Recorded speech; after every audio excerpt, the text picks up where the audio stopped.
Greetings from Sullivan's Island, South Carolina, ground zero for Hurricane Hugo 25 years ago on September 21st and 22nd, 1989. Hurricane Hugo was a devastating storm that produced extensive damage from here at the South Carolina coastline, well inland to near Charlotte, North Carolina and beyond. On the 25th anniversary of this historic storm, we want to take this opportunity to look back at the hurricane and its impacts across the area. As devastating as Hugo was, however, much of the area did not experience the full fury of a Category 4 hurricane. It certainly could have been a lot worse, especially in Charleston, had the storm made landfall just south of here. Our hope with this video series is that you will understand the dangers of hurricanes and that you'll always be prepared for the next one. Thanks for watching. Hurricane Hugo developed off the coast of Africa in mid-September 1989 and traveled all the way across the Atlantic Ocean on the southern side of a large high-pressure system. After raking Puerto Rico as a Category 4 storm, Hugo turned northwest and headed almost straight toward the central South Carolina coast. Around midnight on September 22nd, Hugo slammed into the coast with its center passing just north of Charleston at Sullivan's Island. The storm was the costliest hurricane in the U.S. at the time and killed 26 people in the U.S., Puerto Rico, and the U.S. Virgin Islands, 13 of those in South Carolina.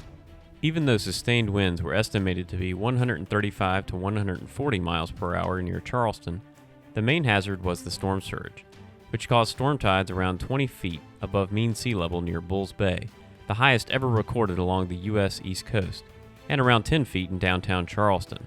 The result was significant inundation in these areas. In addition, rainfall amounts were around 5 to 10 inches from the central South Carolina coast southward into north coastal Georgia. Many structures were heavily damaged from the storm due to the combination of storm surge flooding and strong winds, especially north of Charleston along the coast. However, the storm maintained much of its strength well inland, producing hurricane-force wind gusts near Charlotte, North Carolina. Certainly a great reminder that hurricane impacts can occur well away from the immediate coastal areas. It was a Category 4 hurricane when the eye moved over Charleston that night in September 1989. The minimum central pressure was down near 934 millibars and the maximum winds up around 140 miles per hour. And it's one of the strongest hurricanes ever to hit the South Carolina coast as far back as the records go. Hurricane Hugo was the first TV hurricane. Everybody from the local stations there, ABC, NBC, CBS, to cable, now you've got CNN and the Weather Channel, were pretty much showing the country this hurricane. Before Sandy, before Ike, before Irene and Isabel and Andrew, there was Hugo.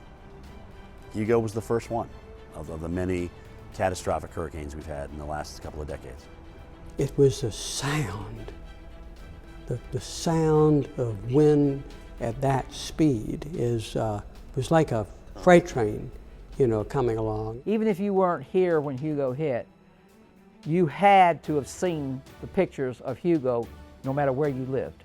Complete destruction of the streets and the trees that were uprooted because the way the winds went, they all fell in different directions.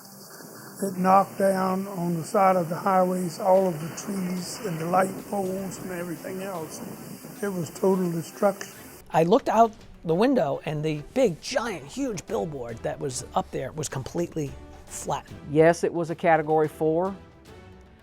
And no, if you lived downtown Charleston or West Ashley or Hollywood or Ravenel or any of those locations, you did not go through a Category 4. The storm was moving so fast when it made landfall that while it weakened after landfall, the very strong winds extended inland a large distance. Columbia had hurricane-force wind gusts, and even as far up as Charlotte, they had hurricane-force winds from Hugo. People are more weather aware now than ever before. I think they get it, and they really need to get it here because this is the 25th anniversary. So a lot of folks have never seen anything like this in their lifetime.